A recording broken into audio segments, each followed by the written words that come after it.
Thanks for staying with us. I'm Sarah Thompson, and I'm joined by Sarita Gelner, former contestant on the Great American Baking Show. And now we finally have a chance to talk about your time. Yeah, let's get to the juice. Yes, it's the real meat of it. How did you get on the show? Well, the year before I had applied, and I made it through the LA audition. It's a pretty rigorous, long process to go through, and then I didn't make the final cut last year, and then I did this year. And it was a lot of work, but it's worth it in the end. And so you get on a plane, you fly over to England. Exactly. And you shoot. How long were you there? That's the shortened version. Yeah, you actually develop recipes for about a month in advance. Then you get on the plane, you go to England, you're there for about 5 weeks or so. And I think that was probably the hardest part, was being away from my family. As a stay-at-home mom, I had never been away from my kids, really, I think more than a night.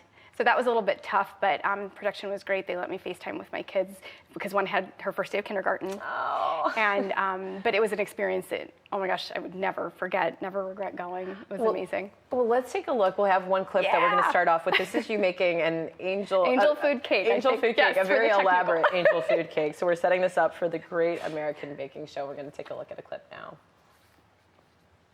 Technical challenge blind, not knowing who baked which cake. Right, should we start with this one? Very clean around the outside. They've cut this from the tin well. Very good. The curd's flavor couldn't be better.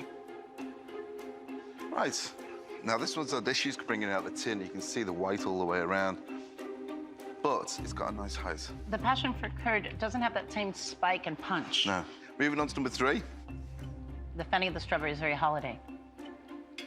Now that holds quite nicely, actually. The curd's in, it is in the right place. This one doesn't look too bad. They've got a few air holes in here. It's a great looking sponge, that though, isn't it? Tastes good. It does taste nice. Cakes so far have been very good. Now this one, they've covered a multitude of sins, perhaps, with this on the top. The curd is a bit soupy, huh? Because it wasn't reduced as much. This is much smaller.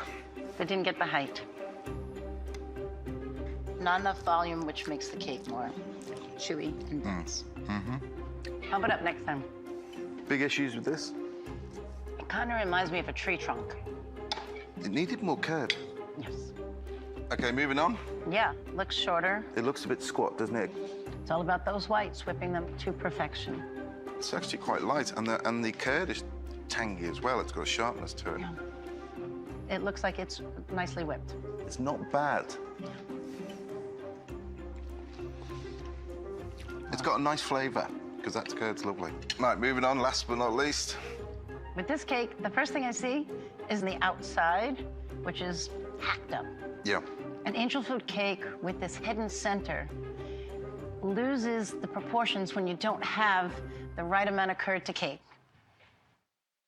Yeah, that was great. That was great. So Blast from the past. Yes. Yeah, so what was their critique of your cake? They said I think it was like, the flavor was good, but then my curd was runny.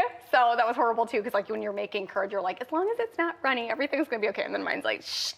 And so for that, did you know ahead of time that you were gonna be making angel food cake? So you just had to come up with how you were gonna do this right there. So they pretty much give you a piece of paper that has some directions, ingredients, and you have to figure out the baking time, the technique. You need to figure out the temperature of the oven. Like, they're sneaky and they leave out little things, and you have to figure it out as you go.